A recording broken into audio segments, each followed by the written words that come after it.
Hello, welcome back everyone for game week 26. We're going to go through some of the fixtures of the Premier League. We've got a few games that we're going to be covering today. Stan and Elle back for the Toffee Foxes podcast. We'll start off with the Leicester game. Stan, I think you will give a little bit of coverage on this to start with, and we'll talk about the defeat against Arsenal. Yeah, I mean, I don't really know what there is to say. Injuries again, kind of dictating our season, to be honest, and they might decide whether we get into top four, and I think it will be Barnes is out. They're saying 6 weeks, but he's having surgery. Like, what does 6 weeks mean? Is that 6 weeks he's back to full fitness? Because that's not the case. He's not going to be playing at full tilt in 6 weeks' time, is he? So it's difficult. I think we'll know with knee injuries, he's having a surgery on it. I think the two months mark minimum is realistic in my opinion. And that's basically the season pretty much. Certainly, I mean we've got some. Well, our last 3 games this season, we've got United, Chelsea, and Spurs, so that they're going to be key. But just to go into the game, started off really well. Tielemans scored a cracking goal, really good goal. Poor defending on Arsenal's behalf. But from then on, we didn't really offer anything. We really didn't. And it was the Arsenal goal was coming. Pepe was, I know Thomas had an excellent game last week, but he just got terrorised. He couldn't deal with Pepe. Pepe was going on the outside of him, going on the inside of him. He looked a bit clueless of how to defend against him, was diving in every time, giving silly free kicks away. And to be honest, we didn't deserve anything less than what we got. I mean, the two goals in the first half were really soft. And Didi, I mean, as good as he is and as good as he was in the game, to be fair, he could have given away 2 penalties. It was a couple of clumsy mistakes, wasn't it? Yeah. It's difficult. I think from watching the start of the game, it looked like a classic Arsenal switched off, and I think after the goal was conceded, it was Arsenal switch on. And unfortunately, the couple of mistakes from Ndidi, I think that just sort of put the game to bed. We spoke about Tielemans earlier on. That run was fantastic on the right hand side. Bringing a nice shot across the goal to the far post. I do think after that, I don't know what it was. The spark just went. I know Barnes had the shot from quite far out, which Ricardo Pereira nearly followed up. Was unlucky to not get something out of that. Overall, do you think this is now going to be a bit of a stint for Leicester? Do you think they're going to come back firing next game? Or? I'm worried. Well, we got Burnley Wednesday, which, you'd have to. We should win that game comfortably. It's actually a really good game to have at this point with the injuries you've got. With Maddison still not back, but the main issue is I just don't see where we're going to get goals from. I really don't. And it's difficult, isn't it? Yeah, Vardy's he has to be still really not with fitness, because there was, I don't know if you remember when he did get played through, he couldn't even beat Mari in a one-on-one race. I did see that. Yeah, it's like the Vardy from even the start of the season. There's very few defenders in the league that will be able to keep up with Vardy, even at this point in his career. So that there showed to me that he's just not sharp at all. He's not back to match sharpness. I think definitely. I think something to not take away from the Arsenal team either. They played very well.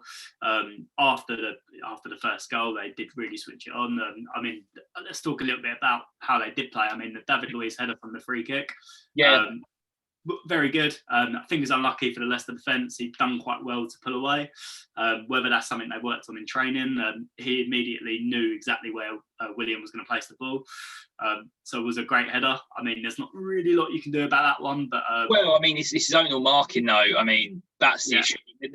As well as whether it was a free kick routine or not, you can't be allowing. It wasn't like he was on the edge of he was 6-yard box and he's just got a free, I think Castagna was marking him, he just had a free run at the ball. And you can't allow that, not not the way we've been playing as well. And we have been defending set pieces a lot better since Ndidi and Soyuncu have come back into the team, because they do attack the ball very well. Yeah. But it was just, but again, that was coming, that kind of goal, because I think Pepe had one free kick. That might have been a third occasion where he won a free kick in that dangerous area. And any team with any quality, it's only going to be a matter of time before they make you pay for that kind of. Definitely not. I do agree, and I do think from Arsenal's point of view, I think that's the point when Mikel Arteta was probably looking at the squad and thinking, all right, we can give this a go if we do start produce something, and maybe an element of luck with some of with the penalty decision, and then obviously then scoring after. But yeah, I think it's from Leicester's point of view. Do you think? What's your opinion on the zonal marking? I know you mentioned it earlier. Do you think they will continue to use that tactic? I mean, we've used it all season. I mean, we changed it. We were using it a lot at the start of the season, but that was purely because without Ndidi, if you look through our team, we've got a very small team. Even our centre backs are not like Soyuncu. Soyuncu, Fofana might be 6'1", maybe, but he's about 6 foot. Soyuncu's about 6 foot. Evans is 6'2", but again, he's not that dominant. Like, he's quite wiry frame, so we're not great. It's the reason why at the start of the season, why we don't score any goals from set pieces. I think we scored 2 goals from set pieces this year, and neither of them have come from like your box standard, chuck it in the area, someone get a header in. And neither of them have come from that. They've been like set piece routines. Yeah, and I think your attacking style of play is very inverted as well. It's to do with these inverted runs you offer from the fullbacks, and it's difficult. I think, I think just my opinion was that maybe Brendan Rodgers might have had a different tactic in the second half to try and push forward a bit. But like you said, if Jamie Vardy's not firing, where the goal's going to come from? And that is my main issue, is that Tielemans scored. Like, it was poor defensive rotation from Arsenal. Like, it was to allow. Like, I mean, he was picked the ball up around the halfway line, and no one even came near until he travelled to goal. Yeah, moved the ball literally from the halfway line. It was incredible. Great run. But no, I think we look at Lacazette penalty, very calmly taken as well, and can't take that away from him. I think he's always going to finish that opportunity. And then the Pepe goal at the end was a bit scruffy. And it was immediately after Barnes had come off injured, and that. I mean, if that didn't deflate us, that really, isn't it? That Barnes comes off and the goal happens. That killed it completely. It's difficult. I think he is a big loss for you. Who do you think will come in and sort of replace his position? I mean, we really don't. We're like checking at scraps. I mean, we tried it with Iheanacho in the team, playing a 4-4-2. Well, for 4-4-1-1 more so, because Tielemans doesn't work in that role, because we have no one to actually get the ball into Tielemans if he goes further up the pitch. I think he's going to stick with a 4-4-2 and play Brighton and Under on the wings, because, or more likely Pereira and or Brighton. Yeah. What's your opinion on Pereira this season, Stan? Because I know he's been a bit hit or miss, really, hasn't he, all season? There's not really been a consistent. I know he played up front a few weeks ago when he got put out of position, and I personally thought he'd done all right, but he seems to get a lot of critic, doesn't he, Pereira? Yeah. He's been poor. Like, he's still. He's injured at the minute. He's just returned to training. I've seen today. He's been poor. Like, he's not giving you. I call him a very much a nearly player. Like, he's just like, he's either a fraction too slow. He's a fraction too. Like, when he's dribbling the ball, he'll get into the box and then lose the ball under his feet. He's just. If you're being honest, where we were last season, you're like, we thought, 30 million is a bit steep, but even so, you thought that's a good signing. Like, suits our style of play, high energy, can get a goal, get an assist, good creative movement in and around the box. He's not good enough to play for a Champions League side, which is what we should be looking at this season. Like, you need to be, like, we're in the top 4. We've been in the top 4. The only team who's been in top 4 all season. So players like Perez, they're just not good enough for this level. That's what it is. Leicester, in my opinion, are a great example of a team who's been promoted, sold players, correctly invested in new players, and rebuilt from having a better structure. So I think that's something that Leicester do really well. And if you look at Leicester as a whole squad, they've invested well in new signings, and you look at some of the players like Tielemans, Fofana, like we look at these excellent performers, and they're probably going to be in the team for a long time now. Yeah, you'd hope. Yeah, exactly. So I think, I don't know, is Ayoze Perez, do you think his natural position is out on the right for you, or do you think it is up front? Or, so, I mean, it's difficult. I mean, he's probably through the middle, but when you signed him, he was a striker, wasn't he? He was a centre forward. He's kind of a striker, but more like a false nine. Like, he's not really an out and out striker because he doesn't really make many runs in behind. But he's like I said, I mean, I do like him. I just don't think he's just too big a drop off. When, like, if you take him out put him in for Maddison, like, it's no comparison. Like, we're significantly worse with him in the side. But that is what I mean. You just got to deal with the injuries. I mean, we've got, it is what it is, unfortunately. But I think if we do manage to get top 4, I would be very surprised. I really would. I think we will say, I think that's the big question on everyone's mind is, will Leicester get top 4? I think it does base around some of the other teams below. I mean, we are going to go over the Tottenham game in a bit, but look at Tottenham, they're performing now. Everton are another team. Liverpool, can they pick up form now as well? And they're going to be the big competition. But should we move on to the Everton game? Unless I'll let you go with the Everton game, because in contrast to how I'm feeling, you're probably feeling fairly upbeat about another win. One of the Blues teams won, and we become very good. And I mean, I watched the game, and I know we briefly spoke some of it last night, and fantastic. I mean, first 10 minutes, complete domination, really. I mean, you look at Everton's attacking force and really showed off what we can do in game. And I mean, brilliant goal from Richarlison, took it around the keeper, and superb finish. I mean, that's his 3rd goal in 3 games now. So consistently doing it for us now. He's always been doing the attacking threat. He's always been doing good. I think for him, it's just actually getting that final bit of playoff, whether it's the goal or assist. And now he's really showboating what he can do, and whether that's him under Ancelotti or the system we're playing, and he's playing through the middle now, will obviously help a huge amount. So I really think we are experimenting what we can do with the team. I think I've seen Ancelotti play about 5 different formations in the last 5 games now, and I mean, it's working. He's doing great. We've had some big wins recently over Tottenham, the Liverpool game, and now obviously again against a very good Southampton side as well. I mean, they've got some fantastic players in there. Credit due to Southampton. There was a few times they were close to scoring. But can't take away from the Everton defence. Keane, again, had a fantastic game. Very well defended. I talk about Holgate a lot, but Holgate... Yeah, I know you love him. No, the Holgate was good. He was good, and he actually does. I mean, he started out as a right-back for you, isn't he? He was playing down the right when he first come into the team, a few years ago now. So he's used to playing there, and he's fairly adaptable. Yeah, he's a really useful player. I mean, playing him through the centre or on the right-hand side, he does both positions very well. He's quite pacey for what he offers. Yeah, he is. And on the ball as well, he's great on the ball. He's got great distribution, always looking ahead of the ball. He's never looking to come back. And I think if you can have a player who wants to play direct and move the ball forward, that's exactly what you need. But I think lucky to, I don't know if you see the Michael King goal when it was offside.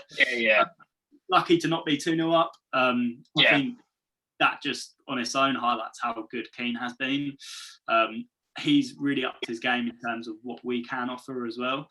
But for Everton, it's onwards and upwards at the moment. And I think, just on Keane, I think he's cut out the silly mistakes, which kind of just follow. I mean, or just almost like the brain dead mistakes he was making for himself over the last few years. And he's just again, like I kind of similarly compare it to Stones. He's just keeping it simple, and it does help, because Ancelotti really is using Pickford in that kind of sweeper role.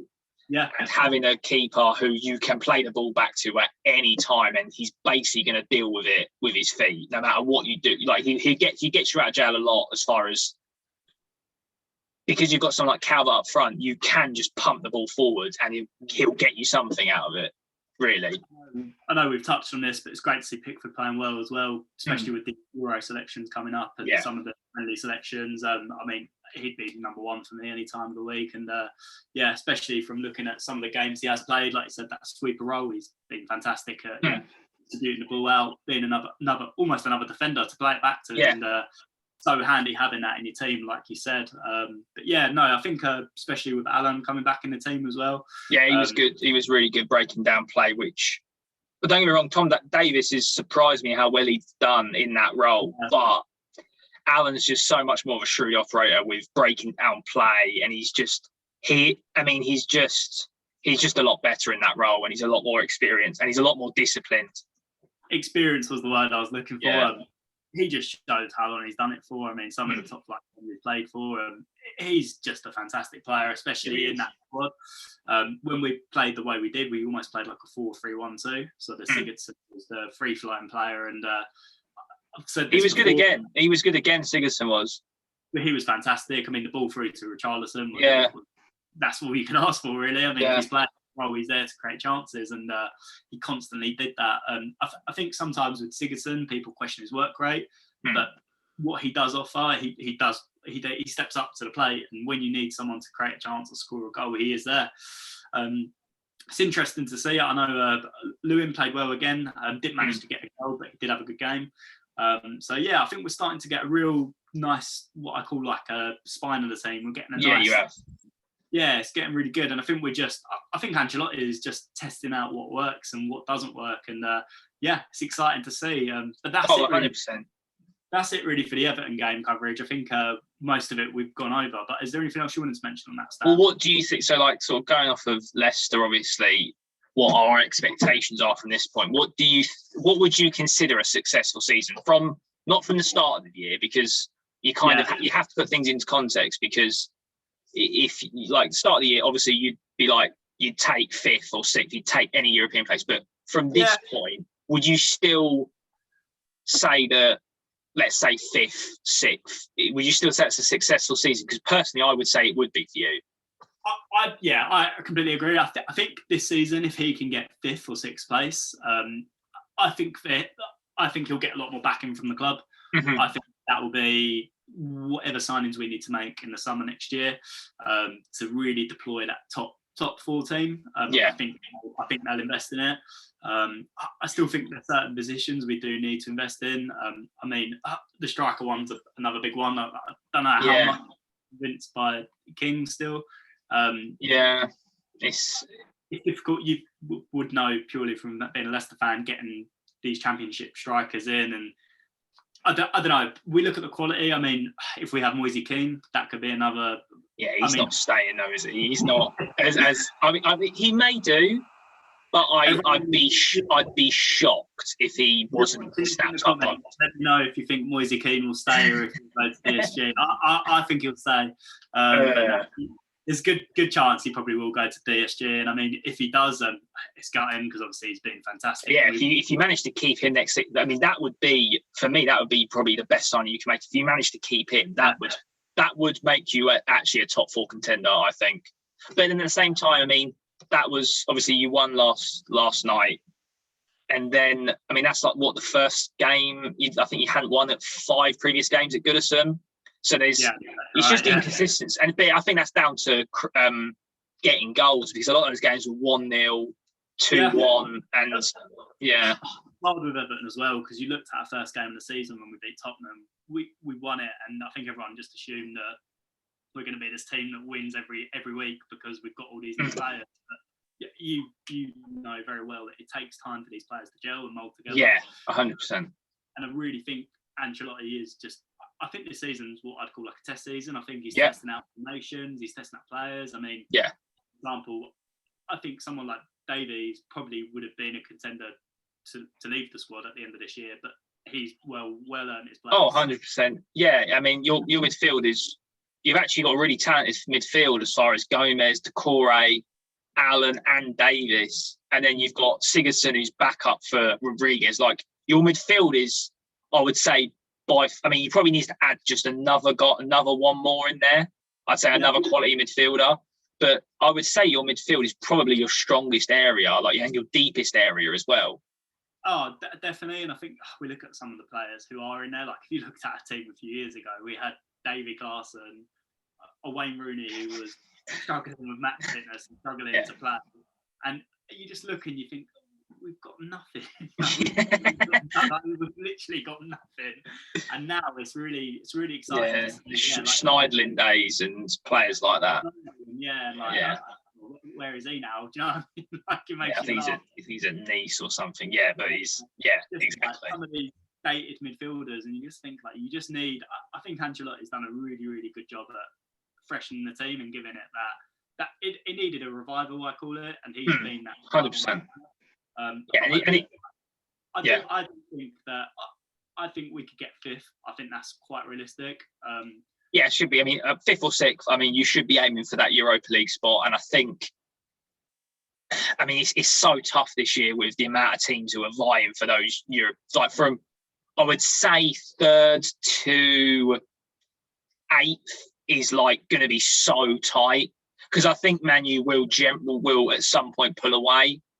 I mean, I know they've done poorly in the big games, but I think they will. I think they're second. I think they're probably the second best team this season. Yeah, but I agree. I still look at other teams and do think if they pick up form, I still look at the Tottenham, and we'll go on to the Tottenham. Yeah. I think, and they've been fantastic. I mean, especially the last couple of games. Now Bale's getting form. We briefly spoke last night, and we both said a similar thing. If Bale's fit, Bale's playing like this. I mean, they will go as far as he takes them, to be honest, because for me, he's that X factor. So they've obviously, and this season will be only considered a success if they win a trophy. If they don't win a trophy, then what's the point of getting Mourinho? Because he played. Let's go on to the Tottenham game. Let's go. What was your opinion? I think it'd be pretty similar to mine, but yeah, again, Burnley at the minute, it's they can be very stubborn, but if they're not at it, then they're not much of a danger, and they don't threaten too much going forward. So you should be wiping the floor with them. They've been turned over a fair few times this season by some of the top sides, and Spurs have just got too much quality up front. And again, with Bale, if Bale plays like this, and he started off showing off by in the West Ham game last week when he came on and was just changed the game.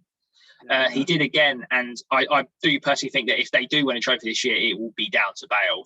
He will take them as far as they can go. If I don't not say that obviously Kane and Son won't have an effect on the game, but I'm saying is the important goals that will win them a trophy, whether that be Europa League, which I think will be a big ask because of the teams that are in. I think that's a big ask for them to win that. I think the first goal they scored when Bale went through and sort of tapped it in, no Burnley defenders were following him up, and I think for some reason they must have thought he was offside or there was something. Yeah, perhaps. Yeah, but it was a really confusing one. But I just think even just that is a good example, just being there to be able to just finish it and be in the right position. That just shows his quality as well. The second goal was obviously a lot better when you look at what he actually did when he cut it in on his left and put it around Pope. And I think Pope was probably feeling a bit down in the dumps after that game.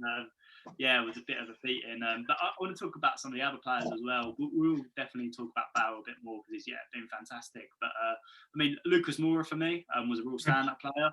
I don't know if he's done that bit of skill to get around the Burnley defender and almost scored and was fantastic. And he's really, really good in that team, just offering that extra attacking bit of pace as well. We've seen him do it in Champions League games before as well. So another little great signing for Spurs. He's been fantastic, hasn't he, Lucas Moura, last few seasons? And he just the thing is that you can't rely on him as one of your main guys, but as the fourth guy. If you've got your main three, as in Bale, Son, and Kane, obviously, as a fourth guy, that's a lot to deal with as in game planning for another side, because he is capable, like you said, and he's perhaps not shown it as much this season, but that's more so to do with the fact that the way they've been playing, as in it is literally just get the ball to Kane and Kane get the ball to Son. That has been their game plan going forward, basically. Yeah. But when Dele Alli come on as well, he had done quite well. Last sort of 30 minutes of the game, he'd done pretty decent. So that's nice to see as well, because I know his position was looking a bit sketchy in the side. But do you think for Dele Alli that's going to be his sort of position now, coming on as a sub in the last 15, 20 minutes? I mean, I know the reason why they didn't get rid of him in the January, because he was vying for a move to PSG because Poch wanted him, is because they couldn't find the replacement. It's that simple. And I think, I mean, as long as Mourinho's there, he's not going to play. He's just not going to feature enough for what he should be featuring, and he should be playing week in, week out.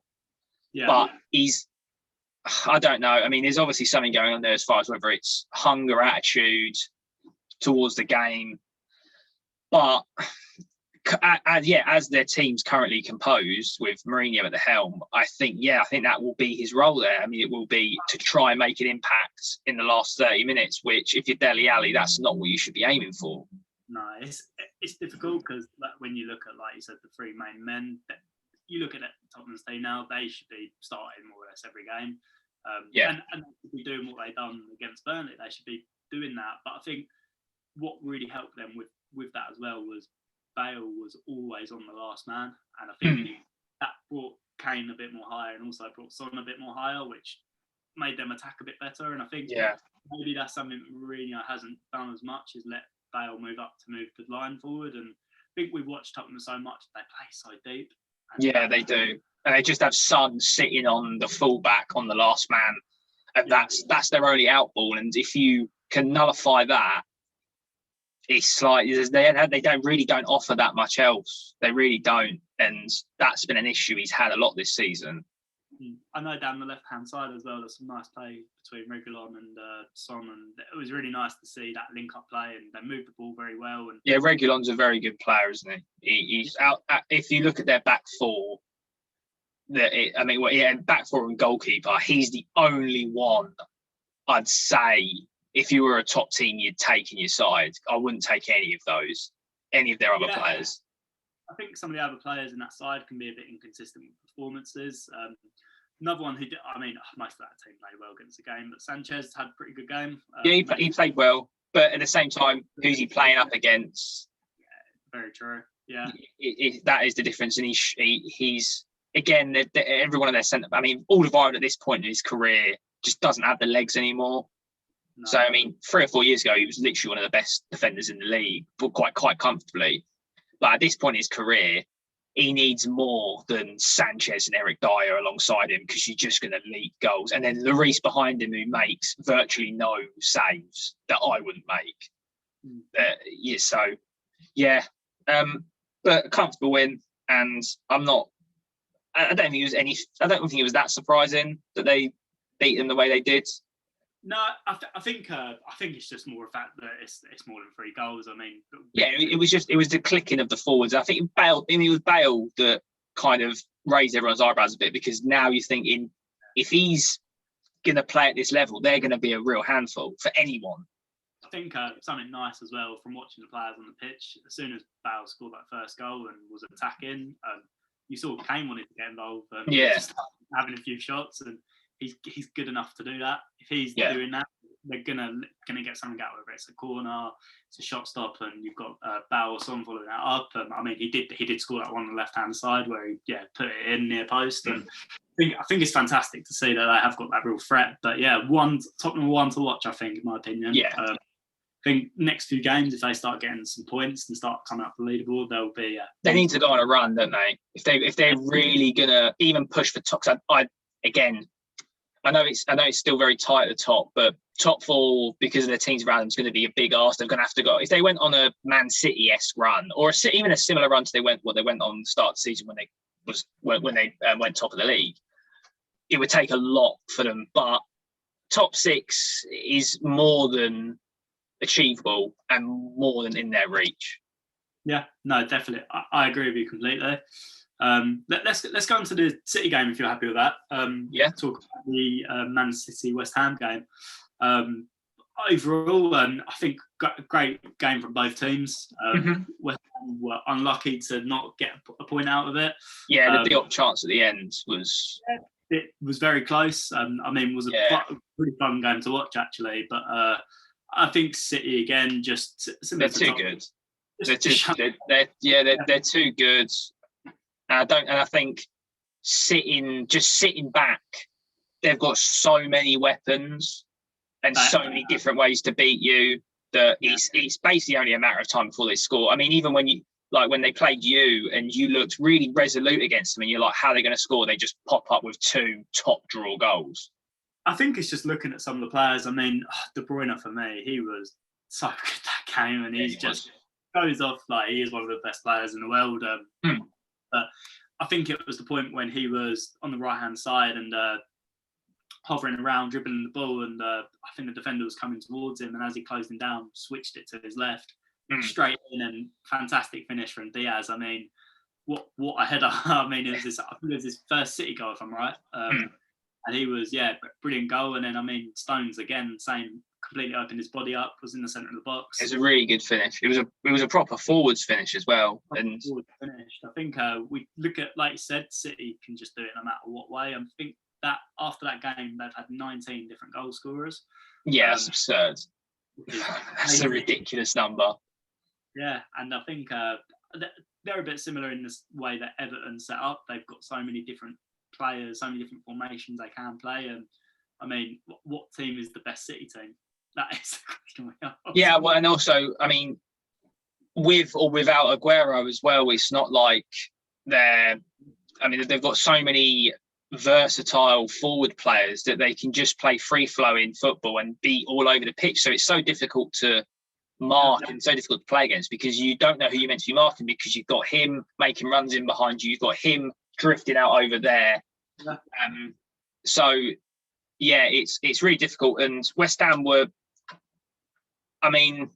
they were unlucky to not get a point based on the chance at the end of the game, but I wouldn't have said that they wouldn't have deserved anything more than the point.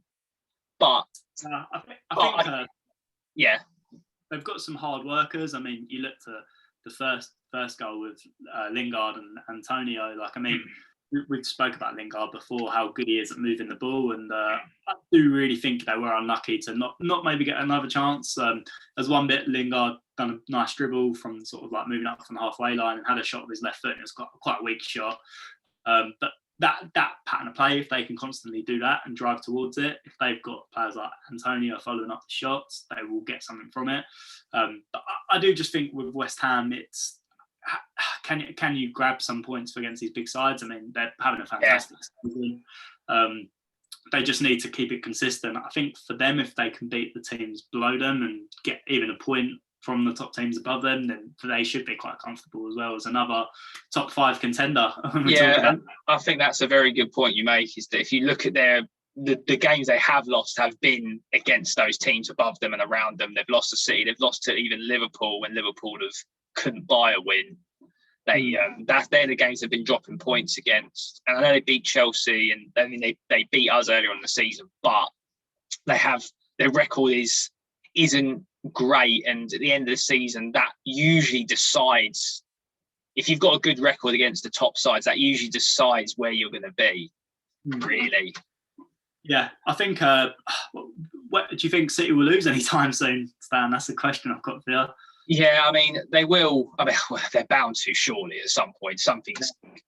But you don't see it, do you? I mean, West Ham for me was a game where I maybe thought, all right, they'll give them a run for their money, but no, City pop up, and I think that's 20 games on the trot now. Yeah, in all competitions, 20 games on the trot, which is just absurd.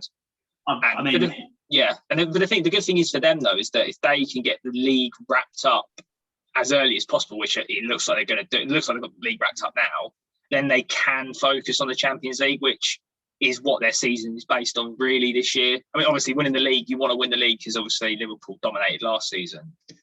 But Pep needs to win a Champions League with that team. He really does. I think they've got a good chance just purely on the depth of the squad. I mean, we looked at West Ham game. On the bench, they had Foden, Bernardo Silva, some of these big players, and they weren't even playing. Bernardo Silva, the ball was fantastic. So you mean, like, if you're able to do that, transition in and out.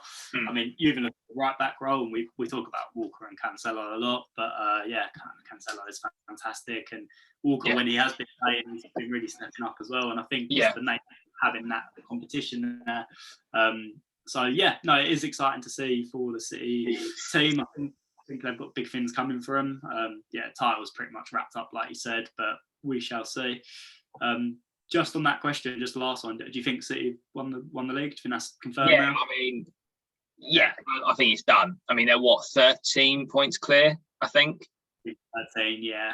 Yeah, and it's like Matt, it's not like anyone else is looking anywhere near good enough to beat them. Like, they really don't. Like, no one going to put a, because you're going to have to put up a run similar to City. Like, you're going to have to win like 8-9 games in the bounce, and no team's doing that. No teams do. So, I agree. I think City's for the taking, isn't it? But let's move on to the other Manchester team, Manchester United against Chelsea. 0-0. Not a huge amount to talk about here, but we've obviously got the penalty decision that we're going to speak about. Yeah, I don't think we have spoken about this. What do you think? It's a hard one. I mean, you look at it, it's a handball, regardless of what everybody 100%. It's a handball. Therefore, it's a penalty, in my opinion. Initially, I don't know if you see, a lot of the players thought it was Greenwood. I thought when I saw it as well, I was like, Greenwood's handballed, and all the Chelsea players were like shouting to the ref for handball. I mean, I think Doyle was lucky to escape that one. I don't see how it's. I genuinely don't see how it's not a penalty. I haven't, because I know there was obviously the controversy after the game with what Shaw said, and now Man U have now cleared that up, saying that that's not what was actually said and that he misheard Harry Maguire. But I would like to know what the explanation is for not giving that, because just to confirm, did you think it was a penalty or wasn't a penalty? Yeah, absolutely. Well, I don't even think it was much of a discussion, to be honest. I really don't. Like, his hands up here, and it's his hand. I don't know where the discussion is. A bit confused to why it did go to VAR and it wasn't given. I mean, that's... Yeah, I mean, to be fair, it seems now on most penalty decisions, even if it looks fairly stonewall, and I think rightly so, is that they should show the referee. I think they basically, on any penalty decision, he does go over to the monitor, to be fair. But, I mean, it's just, it's somewhat baffling refereeing, and I don't know. I would like to hear the explanation. And then this is the problem: is every other sport that uses video refereeing, you can hear the video referee the entire time. Yeah, explaining what the decision is, and he's talking to the referee. Like, just mic them up, because then there'd be no confusion. But then you get into the whole, well, maybe these guys have no idea what they're doing, because that's what it would probably highlight. I was going to ask this question. Do you think we have a lack of quality in the Premier League for referees? At this point, I mean, it's difficult. Yeah, I would. Yeah, I mean, referees are an unbelievably difficult job. But I think VAR, again, just highlights how convoluted and misguided the rules in football are. Because I don't know if you see the Brighton game as well. There was a that was a little bit bad for him. He actually asked the referee as well. It was, please, can I take the free kick? And I said, yeah. Yeah, and then he changed his mind mid free kick, blew the whistle, and then it was funny because the VAR check was only to check whether he blew the whistle before it went in. Yeah. Oh my God! Like, come on! What a load of nonsense. For a team like Brighton, that could be the difference of them going down or not. Well, I mean, they didn't help that they missed 2 penalties as well. They've missed. Yeah, and Kroos. But I mean, when it's going bad for you, it really goes bad for you. But yeah, it's I mean, that was a real. I mean, he actually he was meant to be the VAR official for the Liverpool game. Lee Mason was. They took him off after that. But but I mean, I just. The problem is just there's no like we were saying, the whole point with them being mic'd would be the accountability factor. But there's no accountability. Like, even when they do make mistakes, the FA or the Premier League very, very rarely come out and say, "Oh, we made a mistake." You look at that Brighton game now, and that was mic'd up. That would have perfectly showed that. They would have looked a complete fool, and that's what I think the issue is. They don't know what they're doing. And I know it's a new process and a new feature to the game, but you still need. There just wouldn't be an issue about clarity if they were mic'd up.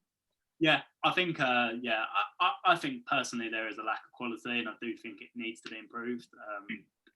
These decisions need to be confirmed. I mean, we're football fans watching the game, and we're obviously analysing it and watching it, but it's a clear handball. I don't even think.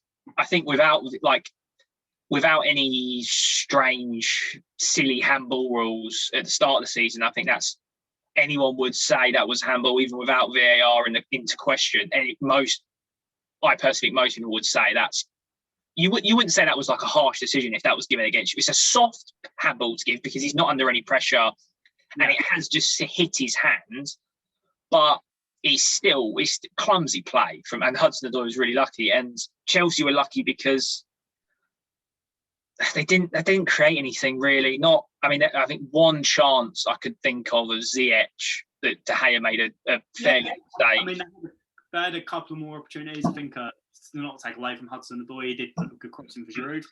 Giroud was inches off. They were the more creative and they were the more progressive side, but you wouldn't have said 0-0 wasn't a fair. No, I completely agree. I think 0-0 was a fair score, and I think United were unlucky as well. But I watched a couple of the Greenwood chances, and it's a hard one with him. I think he's not really found his feet this season completely. He works hard. He just didn't manage to put his shot off. I know he had a good chance where he did put it just over the bar, and it was left inside. Yeah, it's difficult. I think 0-0 was a fair score. Yeah, and I mean, their attackers. Man U goes as Bruno goes, and as great as he's been, let's be honest. If you look at all the big games this season, you look how many 0-0s they've got. I mean, I think 5 of the games they've played this season against the top sides have been 0-0. And with Bruno in your side, you'd be like, how's that possible? So you've got correlation doesn't mean causation, but you'd have to look at Bruno and think, what's he doing in these big games? Yeah, no, he does go missing, and I think he needs, if he wants to be that world class, that attacking midfielder, he needs to produce something, doesn't he? He needs to, don't know whether it's the pressure or maybe he just struggles against the harder teams, but it is a bit of a problem for United, and I think that's something that Ole will be addressing with him. Do you know what I mean? So making sure that problem doesn't happen again. But I think that's it really on the United game. There wasn't really much more to cover. And I think that's it. I think we've covered everything for today. That's brilliant. Well, it was good catching up, and tune in for the next episode. See you later. See you later.